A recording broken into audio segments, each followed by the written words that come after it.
The Word of God is alive and powerful, sharper than any two-edged sword, piercing even to the dividing asunder of the soul and spirit, and of the joints and the marrow, and is a critic of the thoughts and intents of the heart. All Scripture is God-breathed, and is profitable for doctrine, for reproof, for correction, for instruction in righteousness, that the man of God might be mature, thoroughly equipped unto all good works. Study to show thyself approved unto God, a workman that needeth not to be ashamed, rightly dividing the word of truth. 1 John 2 verse 1 says, My little children, these things I write to you, so that you may not sin.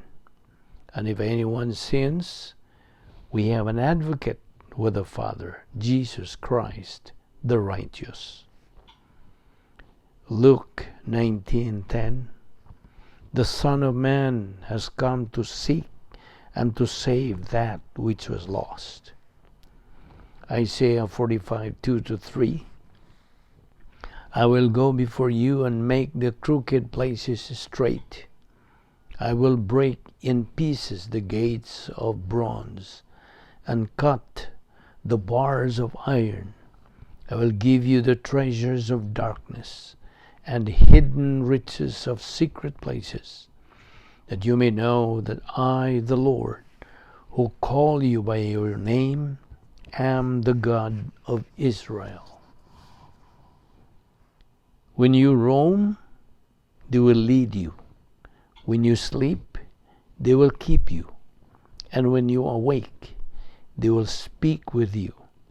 For the commandment is a lamp, and the law is light. Reproofs of instruction are the way of life. Proverbs 6:22-23. Jeremiah 17:9 says, The heart of man is deceitful above all things, and beyond cure. Who can understand it? Jeremiah 17, verses 7 and 8. But blessed is the man who trusts in the Lord, whose confidence is in him. He will be like a tree planted by the water, that sends out its roots by the stream. It does not fear when heat comes. Its leaves are always green. It has no worries in the year of drought, and never fails to bear fruit. Sa dili pa kita magapadayon, sa atong pagtuon sa pulong sa Dios niining adlaw, gikinahanglan ang atong pangandam sa atong kaugalingon. As our SOP, ingon nga mga Kristohanon, nga magagamit kita sa principle sa 1 John 1:9, the recovery technique, aron kita may luna sa grasya sa Dios o may balik kita sa atong pagkikabitay sa Dios. Kay kung na kita mga sala nga ato panggi taguan diya sa atong kalag, then kini mahimong babag sa atong pagabuhaton nga pagtuon sa pulong sa Dios. God, the Holy Spirit, the teacher of truth, cannot reveal the truth. Dili siya makapatinaw kung na kita mga sala, busa. 1 John 1:9, nagaingon, if we confess our sins, God is faithful and just to forgive us our sins and to cleanse us from all unrighteousness. Ug alang kanimo igalang nga wala pay kaluwasan, gamita ka ng imong free will and make the most important decision, the decision to believe in Christ as Lord and Savior. Acts 16:31 again, believe on the Lord Jesus Christ and thou shalt be saved. Busa sa hilo magandam tas tong kaugalingon. Let us pray.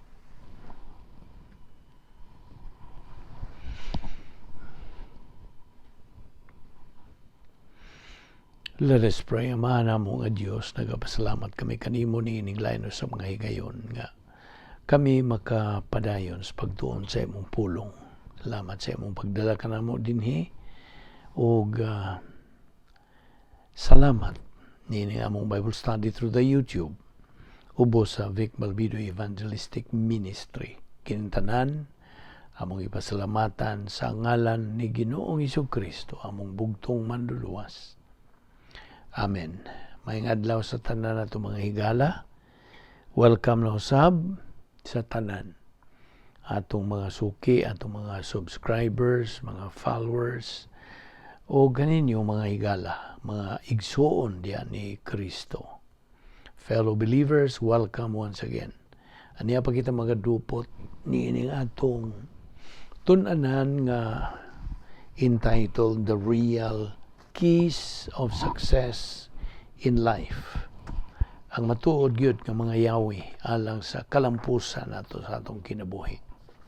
Og karon nato ipadayon kini nga ingon nga mga Kristohanon sa ato na ginaingon nimo kagahapon din kita mohunong sa diha nga ato nang gamito ng pulong sa Dios sa ngadtos kasinatian natos kinabuhi.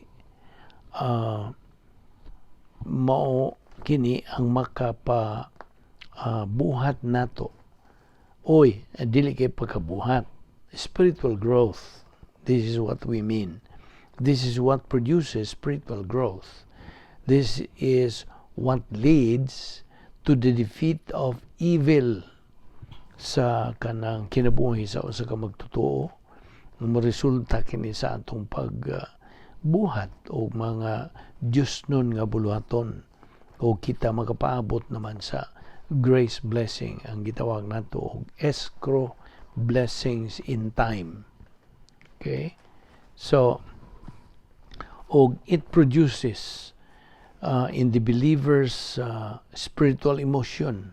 Ino nato ato lang gamiton kanang pulong spiritual emotion nga sama niining musunod nga kita mapunan sa Espiritu Santo o kining maong matang sa pagpuno uban sa gugma. So this is called in English feeling of the spiritual love. Okay? Unya ang ikaduha gitawag kini og divine viewpoint hatred. Ikatulo, righteous indignation.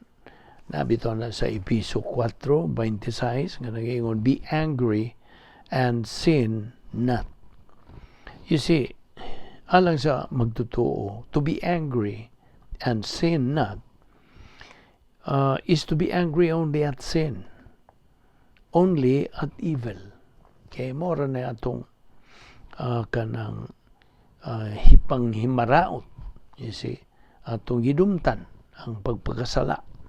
Mao na ang gitawag nato spiritual emotion.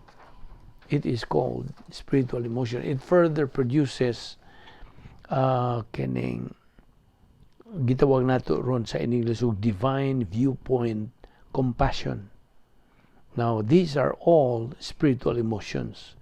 Ato na ninggi gamit kining pulong nga spiritual emotions, and they are the heart and soul sa divine viewpoint lifestyle atong matang sa pagkinabuhi. Okay? And they are the byproduct, resulta kini sa atong paggamit sa doktrina ngadto sa kasinatian. They are the byproduct of the application of doctrine to experience. O gawas pa niya na ang atong paggamit sa doktrina ngadto sa kasinatian produce kini og gitawag og spiritual self-esteem, and this can only be acquired pinagi sa atong pahiluna ngadto sa doktrina. Og it leads to the utilization atong mao man ni atong paghisgutan karon kining napulo ka mga kanang paagi sa pagsulbad sa mga suliran. God's 10 problem-solving devices. So, Morning, atong giingon nimo, it leads to the utilization of the 10 problem-solving devices in life sa atong kinabuhi. The problem prevention, kay ang plano sa Dios, by the way, nahinumdum ka mga usa sa definition sa plano sa Dios, mao nga kini problem kanang preventor, problem anticipator, problem identifier, o problem solver. You see? Usa ka na sa definition sa plano sa Dios. O kini gipahiluna o disenyo sa Dios. It results in occupation with our Lord Jesus Christ. Mao na resulta sa imong sige gamit niya ng 10 problem-solving devices mo, resulta kini. Kita maokupado na sa persona o kinaiya ni Ginoong Jesucristo. Actually, mao man kini nga atong tumong nga kita maumol kita sa kinaiya ni Ginoong Jesucristo. Pinagi sa atong pagpadayon sa pagtuon sa pulong sa Dios o nga kita maokupado na gyud sa iyang persona. We are now occupied with His person and character ni Ginoong Jesucristo. So, muna nga karon usa sa matuod lagi nga yawi sa kalampusan sa kinabuhi, mao nga ang atong paggamit na karon. Ang ikaupat nga atong hisgutan kagapon, mao kanang pagpahiluna nato sa atong kinabuhi diha sa pulong sa Dios, organizing our life around God's Word. See? So mo nang atong gihisgutan kagahapon ng Operation ROTMPP. Routine, organized life, true scale of values, making good decisions from a position of strength, persistency, and perseverance. Mo na ikaupat. Karon tuta si kalima nga atong itawag kini og 10 problem-solving devices. Iyahan ni sa Dios. Iyang gisangkap, gitagana sa matag magtotoo. Okay, unsa maning napulo ka mga paagis pagsulbad sa mga suliran. Nag-una gyud niini, mao kanang rebound. Di ba SOP na to kini sa atong Bible study nga sa di pa kita sugod sa pagtuon sa pulong sa Diyos, gikinahanglan itong pagsusi sa atong tagsa-tagsa kalag. Kung nabatay mga salang gitinir niya, kay kini may magbabag sa atong pagtuon sa pulong sa Diyos. They are barriers to our study. Therefore, we have to confess those sins directly ngadto sa Diyos nga Amahan. So, rebound is the number one. So, maubita ito nga kung giingon di mo nga, giyatagan tamo og some kind of memory aid. So, kini atong 10 problem-solving devices nga topic, naghisgot kini og Operation RFFG DPIHPO. R, aniya pagkita sa litra nga R, rebound. Okay? So, you know the mechanics sa rebound. Just name. Just admit. Just acknowledge. Just cite, enumerate sa imong mga salang na buhat. Ngadto sa tubangan sa Diyos nga Amahan. If we confess our sins, God is faithful and just to forgive us our sins and to cleanse us from all unrighteousness. Mo ka na. Okay? So, God is faithful and just. Nga mo pasaylo. Ang iyari yung ipangayon, gikakarato, nga kita mo admit, mo angkon, nga nakabuhat tas maong mga sala. O iya ka nang papason. You see? That is how faithful God is. God is faithful and just to forgive us our sins. So mo ka na. Ang nag-una, okay? That is the key yun. Nga makasuod kanini. Paghisgot ng 10 problem-solving devices. Sunod, unsa man. Kini, mo na ng feeling of the Holy Spirit. Okay? Ikaw mapunan sa Espiritu Santo. Human ka mag-rebound. Automatic na, musunod. And this is the second kanang problem-solving device. Nya, ikatulo, nga F, lain na pong F, faith, rest, drill.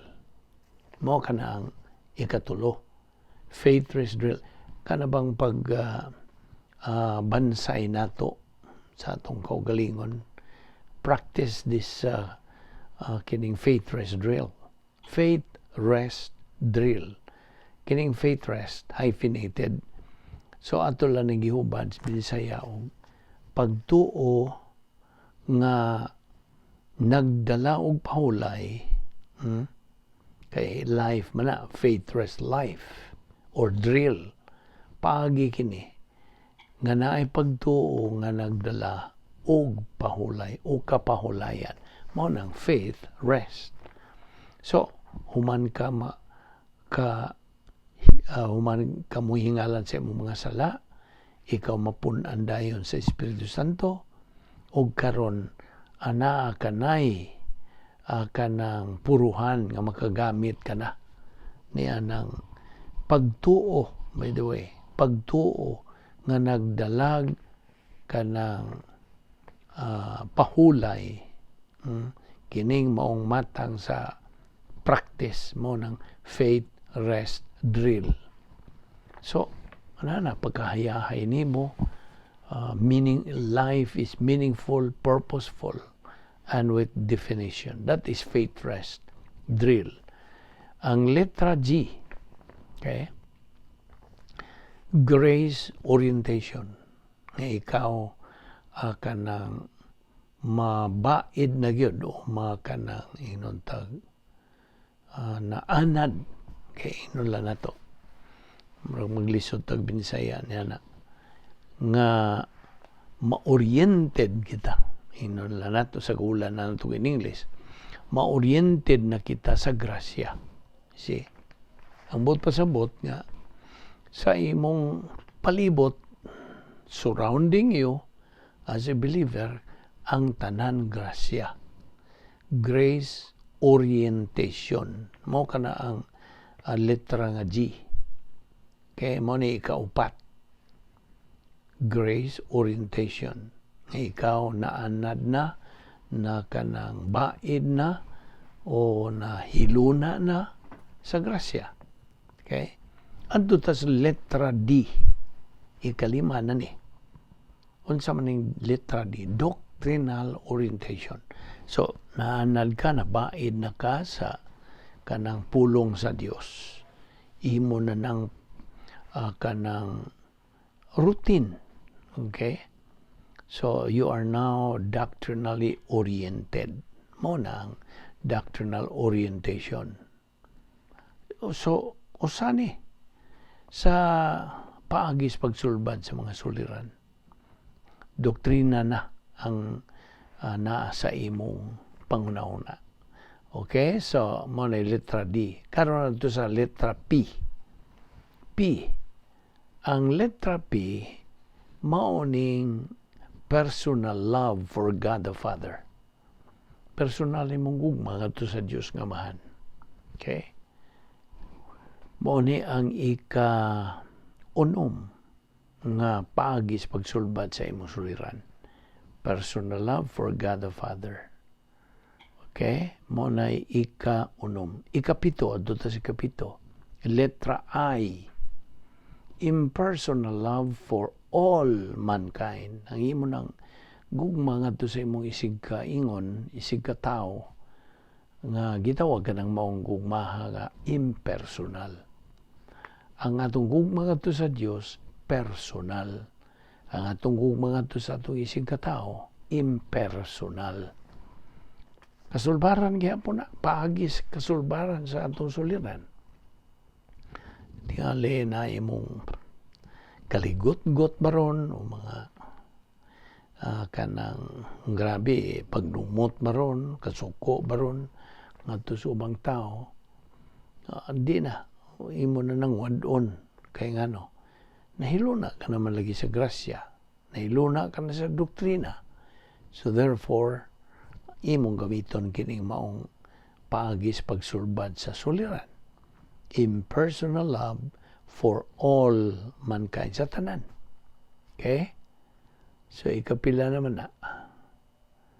Okay. Ikapito. Muna ikapito. Karon na ito si ikawalo. Ikawalo, letra H. Okay? Unsa man eh. Ang letra H, nagrepresentar kini og happiness. Inner happiness. Sulod nun nga kalipay.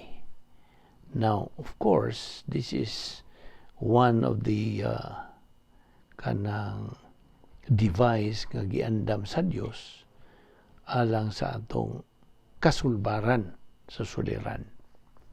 So, that is happiness. Or, ang lainganin is sharing the happiness of God. Kinisulod nun lagi ni nga matang sa kalipay, dili ni sa gawas.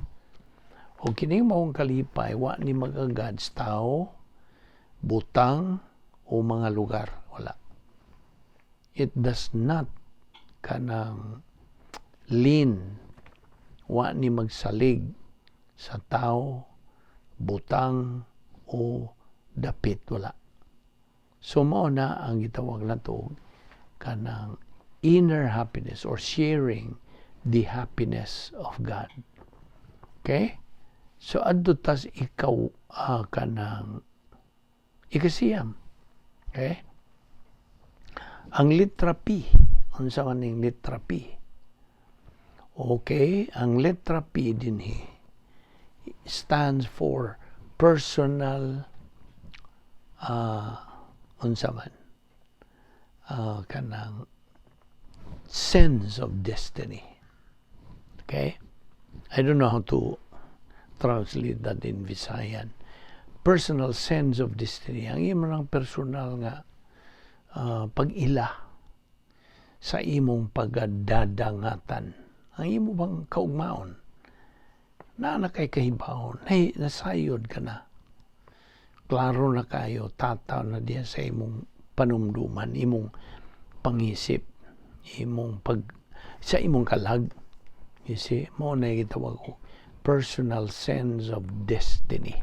Di ba naman ka? Binasihan, of course, ang pulong sa Diyos. Gabarog naman ugas pulong sa Diyos. So you now have this personal sense of destiny, ingon nga paagis pagsulbad sa mga suliran.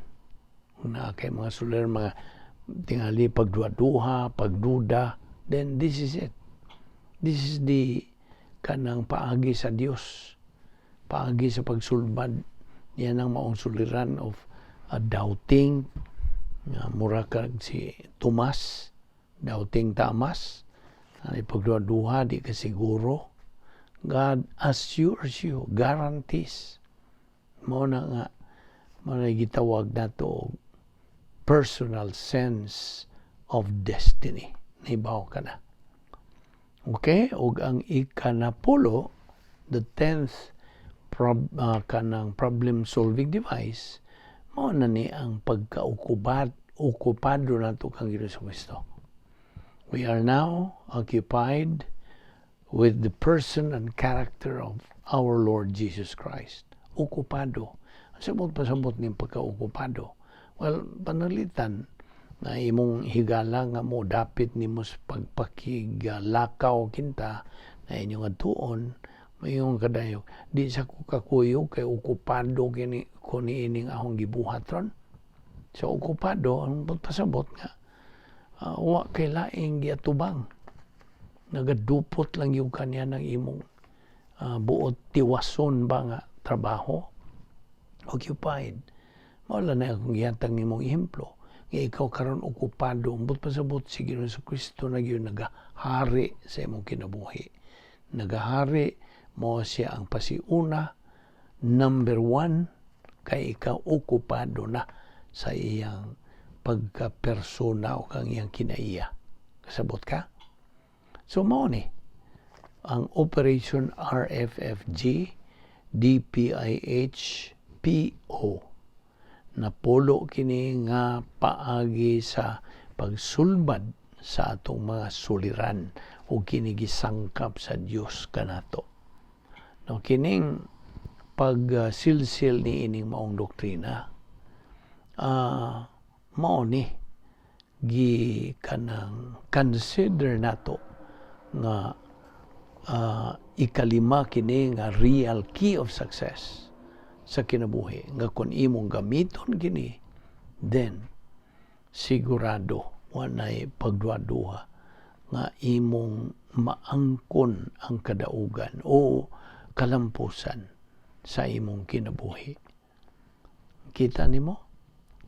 All these things that we are studying, of course, kani mga prinsipyo kini sa pulong sa Dios. So, ang mando gyud sa Dios kanatong mga Kristiyano mao nga gamita mo iyon ang Dios kanimo nga gamita kanang akong gihatag nimo kanang tagana nako nimo nga napulo ka paagi sa pagsulban sa mga suliran. You see? O, of course, kining atong gitun-an kining 10 problem solving, grasya kini. Ang sabot pa sa grasya. Lihok, buhat sa Dios, alang kanatong tao nga dili angayan. We do not deserve, we do not work for it, we do not earn it. Kay grasya man. Di man nga ang policy sa Dios, grasya. Si Satanas nga kaaway sa Dios, naapod siya iyahang policy. Unsa may iyang policy? Evil. Dautan. Muna nga ang Dios kanang pahinumdum kanatong iyang mga anak nga we have to purchase the time because the days are evil. Na bersikulo niya na. We have to purchase. Kini nga itong ibuhat, nagtuon tas pulong sa Dios. We are purchasing time. Atong gilukat ang panahon. We are not wasting our time sa atong pagtuon sa pulong sa Dios. We are making the time. We are purchasing. Palit kita, naglukat kita sa panahon. Tungod kay ang panahon karon labihas kadautan. Evil. You see? Bisag asa ka pamulingi karon gilibutan kini sa kadautan kay sistema ning kalibutan na iyang laging Satanas. Mao ni gitawag nato og cosmic system. Kini kung pulong nga cosmic gikan mo kuno sa pulong nga original nga cosmos, from the original cosmos diabolicos. Ano sabot? Cosmos diabolicos? The devil's world. You see? Cosmos diabolicos, the devil's kanang system. Of course, ang sistema ni kalibutan na iyahang Satanas. Na kung wa kay pag-ilah, wa kay pagtuon, pagkatuon sa mga pamaagi sa Dios, aron atong ikaasdang ni ining mga sistema. So, kung wa kay ikaasdang din, you are a casualty. Now, can you afford to be a casualty? Nga naa malagi gubat nga spiritual warfare. And this is being waged 24 hours, 7 days a week, 365 days a year. Moment by moment. Sabtag na. Gutlo por gutlo. Kini nga itong pagatubang nining tulo ka mga dagkong kaaway nato ingon ng mga Kristiyanon. 3 major enemies: the world, the devil, the flesh. You see? Mao na nga ang Dios sa pinagi siyang grasya na nagasangkap siya sa tanan na itong mga gikinahanglan. Siya ra ba ang nag-supply, nag-provide ka na to. Philippians 4:19, unsa may gisulti diha. May God shall supply all your needs according to His riches and glory in Christ Jesus. Siya. Kanya na pabagay mga kanang mga mga reklamos kinabuhi. You see? Kaya kung sa ka magtutuo nga magsigig reklamo, ang magtutuo ra nga negatibo sa pulong sa Dios. Kaya negatibo man siya, wa siya pagtubo. Kana silang mga klasiya, of course, wa tay mahimo. Mao mong gina. Kung negatibo ka, mao ka na metabo sa mong kinabuhi. Because you are negative, recalcitrant, kanang wag yun. Wa matunong kanang imong pag kinabuhi. Disoriented ka ba? Confused. You see? So, produkto na po kasi mong desisyon. O mangkaigana. Mao na nga kadtong mga negatibo, mao kadto sila ang kanang dili sila okupado ni Ginoong Jesucristo, okupado silang kaugalingon. Kasabot ka. They are occupied with themselves. Ang ilang tanawon ra gyud ang mga suliran. Apan kung positibo ka ngadto sa pulong sa Dios, dili ka mutanaw suliran, mutanaw ka sa kasulbaran. In other words, positive believers are problem solvers. Apan kadto mga negatibo, negative believers are problem manufacturers. Nakasabot ka? Mora na. Kaya negatibo man. Puro sa mga suliran. Mo ng komplinador, bagot-butan, reklamador. Mo na nga mo ingon dayo. Kung nanay mo hapak nga kanang pagsuway sa ilang kinabuhi. Bisag ginagmay lang mo ingon na dayo. Nga no man yung tugot man sa Diyos sa akong kinabuhi. Why did God let this happen to me? Nga na Maura ba ganun isagad yung reklamo ka ng bagot-bot sa magtutuo nga negatibo. Mo na. He is a product of his decision lagi. Mo na unsa makita ni mo unsa ka powerful di ining atong kabubuton. There is that power of our free will. God has given us this kanang power.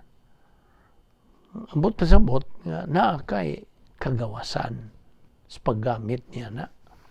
Ihatag na sa Dios aron imo gamiton. Naibaw ka nga naay resulta kung unsay imong kanang gamiton sa imong kabubuton, negatibo ba o positibo.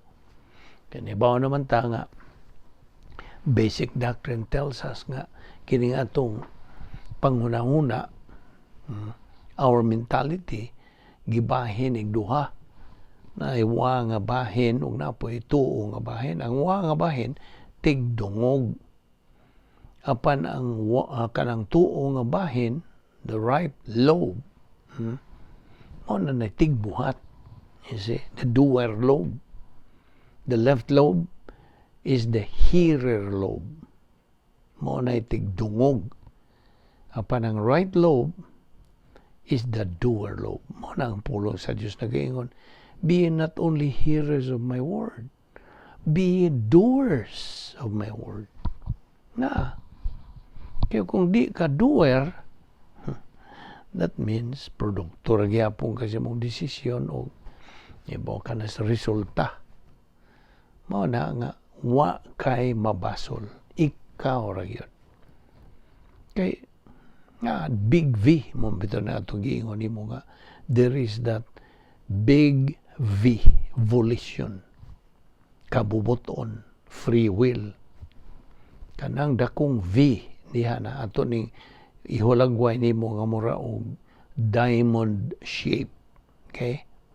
There is ubos, dako kayo ng V. Okay? Dakong pulong nga V, no, kanang litra dili pulong. dakong litra nga V representing volition. Okay?